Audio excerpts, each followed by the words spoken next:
If you're doing the IB, you already know the biggest challenge isn't just the subjects themselves, it's the clock.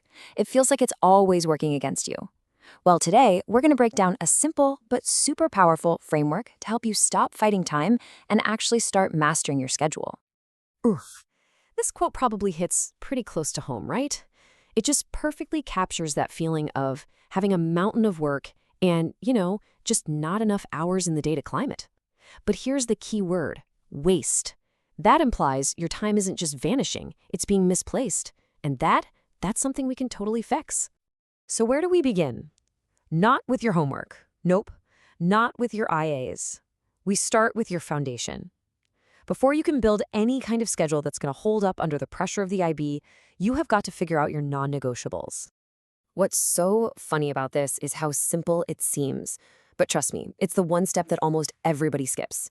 Before you even think about academics, you have to block these things out. Seriously, these aren't luxuries you squeeze in if you have time. They're the pillars that keep your whole life from falling apart. Getting enough sleep is literally what helps you remember what you just studied. And that downtime, that's what stops you from burning out. And this, right here, this is the light bulb moment.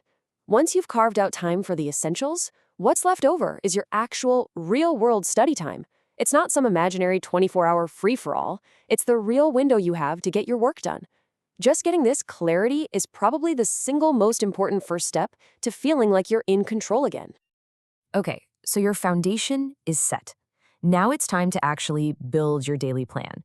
And this means we're going to ditch that old, broken, anxiety-inducing to-do list and replace it with something way more effective: time blocking. So why don't to-do lists work, especially under IB pressure? Well, think about it. They're vague. A task like study math just sits on a list, staring at you, creating this vague pressure without any actual plan. Time blocking is totally different. It's a specific commitment. You're deciding not just what you'll do, but when you'll do it and for how long. And that simple shift turns all that anxiety into a concrete, actionable plan. And here's what that actually looks like. Instead of a messy list, you've got a mini schedule for your evening. From 4 to 6, you're doing a math past paper. That's it. No debating, no procrastinating. That's what's happening. Then dinner is a scheduled break. And from 7 to 8, you're reviewing your English essay. See the difference? It's a clear blueprint for your night. But as you start blocking out your calendar, there's one really crucial number you need to remember. This number will keep you from overloading yourself and make sure you're always making progress. And that number is 3. This is what we call the rule of 3. The idea is to aim for no more than 3 big academic tasks each day. And what's a big task? Well, it could be something like drafting the whole methodology for your bio-IA, or completing a full chapter of physics problems, or maybe outlining your entire TOK essay.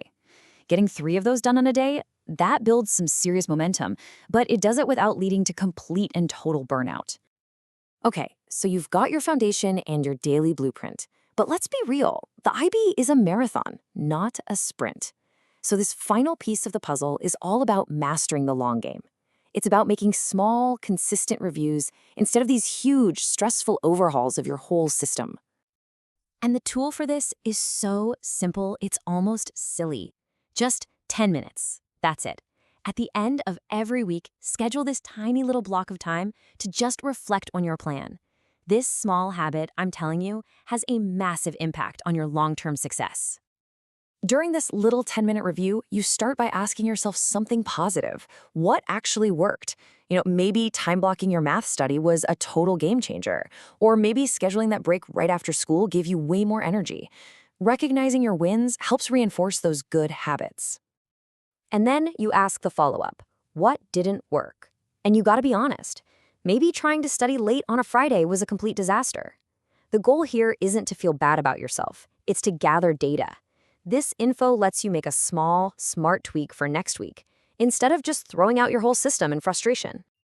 So we've pretty much covered the entire framework, from the foundation all the way to adapting your plan.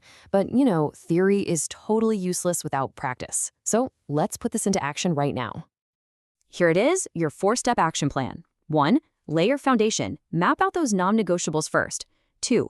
Take action by blocking your time, not making lists. 3. Stay focused with the daily rule of 3. And 4. Adapt by reviewing your plan weekly. That's it. And that brings us to the end. I'm going to leave you with this one last crucial question. Don't try to do everything at once. Just start with one thing. Open your calendar right now and schedule one block of time for one task. What is it going to be? Because that first block, that's your first real step to taking back control of your time in the IB.